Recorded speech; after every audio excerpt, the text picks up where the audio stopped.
ইসলামী ছাত্র শিবিরের প্রাক্তন কেন্দ্রীয় সভাপতি জননেতা মাওলানা আব্দুল জব্বার, উপস্থিত বিশেষ অতিথিবৃন্দ, কেন্দ্রীয় কর্ম পরিষদ সদস্য, নারায়ণগঞ্জ মহানগরীর সাবেক আমির, আমাদের শ্রদ্ধাভাজন দায়িত্বশীল মাওলানা মঈনুদ্দিন আহমেদ, এই অঞ্চলের জেলা আমিরবৃন্দ, মহানগরীর নেতৃবৃন্দ, সম্মানিত প্রিয় কর্মী ভাইরা, আসসালামু আলাইকুম ওয়া রাহমাতুল্লাহি ওয়া বারাকাতুহু। সম্মানিত ভাই এবং বন্ধুগণ, আমরা সকলেই জানি একটি স্বৈরাচারী সরকার দীর্ঘ 15.5 বছর এই দেশের শাসন ক্ষমতায় এমন ভাবে তারা বসেছিল, তারা মনে করেছিল চিরদিন তারা ক্ষমতার মসনদে থাকবে।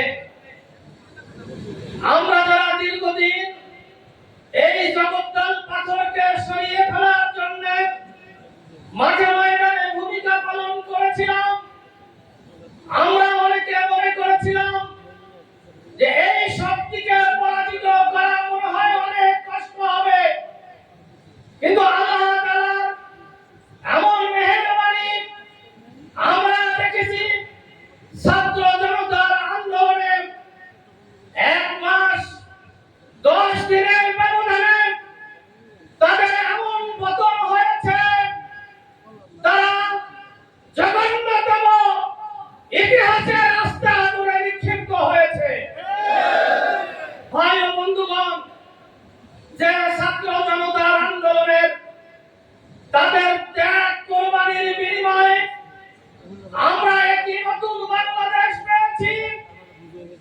এই বাংলাদেশ পাওয়ার ক্ষেত্রে আর জনগণ যারা ভূমিকা পালন করেছে, যারা মৃত্যুবরণ করেছে, শহীদ হয়েছে, তাদের আমরা স্মরণ করছি।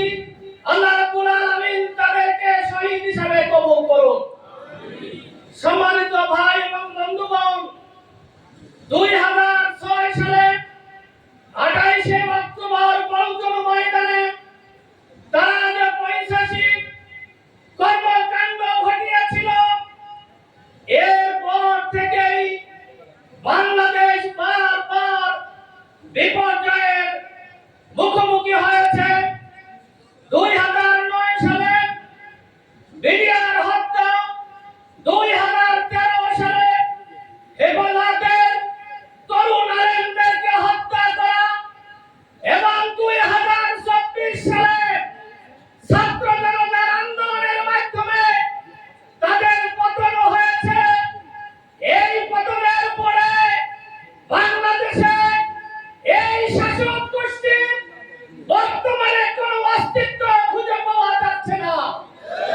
আমরা মনে করি বাংলাদেশকে নতুন ভাবে সাজানোর জন্য এখন এই মুখ্যম সময় বাংলাদেশ জামাত ইসলামী সকল জায়গায় যেভাবে ভূমিকা পালন করছেন, এজন্য এই সংগঠনের কর্মী বাহিনীকে তৈরি হতে হবে। এই সংগঠনের মূল শক্তি যে কর্মী বাহিনী, তাদেরকে সত্যিকার অর্থে ইসলামী বিপ্লবের জন্য উপযুক্ত জনশক্তিতে পরিণত হতে হবে। আমরা জানি ইসলামী আন্দোলনের সাফল্যের শর্তাবলীতে কর্মীদের 4টা গুণ রয়েছে। আমরা এই 4টি গুণ অর্জনের জন্য চেষ্টা করব ইনশাআল্লাহ। তাহলে সম্ভব এই জাতীয় কর্মীদেরকে দিয়ে ইসলামী বিপ্লব করা। প্রথম গুণ হলো ইসলামের যথার্থ জ্ঞান। ইসলামের যথার্থ জ্ঞান আমাদের অর্জন করতে হবে, কারণ জ্ঞান ছাড়া কোন জাতিকেই অগ্রগতি উন্নতির দিকে নিয়ে যাওয়া যায় না। 2 নম্বর হলো ইসলামের প্রতি অবিচল বিশ্বাস। ইসলামের প্রতি অবিচল বিশ্বাস রেখেই আমাদেরকে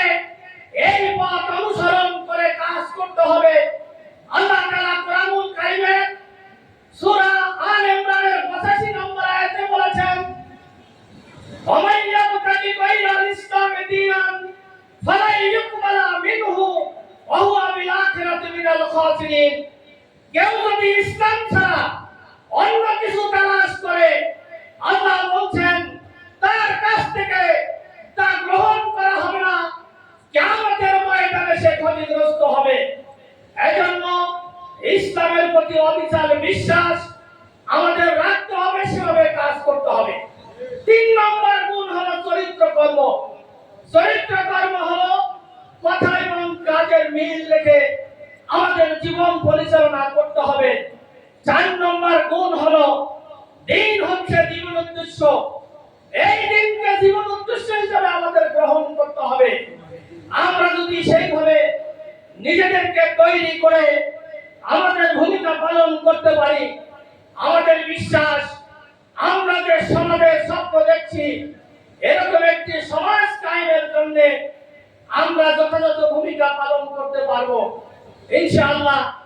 আজকের এই ঐতিহাসিক কর্মী সম্মেলন নারায়ণগঞ্জ মহানগরীর জন্য, এটা যাতে পরবর্তী বিপ্লব সাধনের জন্য আমরা যথাযথ ভূমিকা পালন করতে পারি, আল্লাহর দরবারে সেই তৌফিক কামনা করে নারায়ণগঞ্জ মহানগরী আমির সহ ধন্যবাদ মোবারকবাদ জানিয়ে আমি আমার বক্তব্য এখানে শেষ করছি। বাংলাদেশ জিন্দাবাদ, বাংলাদেশ জামাত ইসলামী জিন্দাবাদ, নারায়ণগঞ্জ মহানগরী জিন্দাবাদ।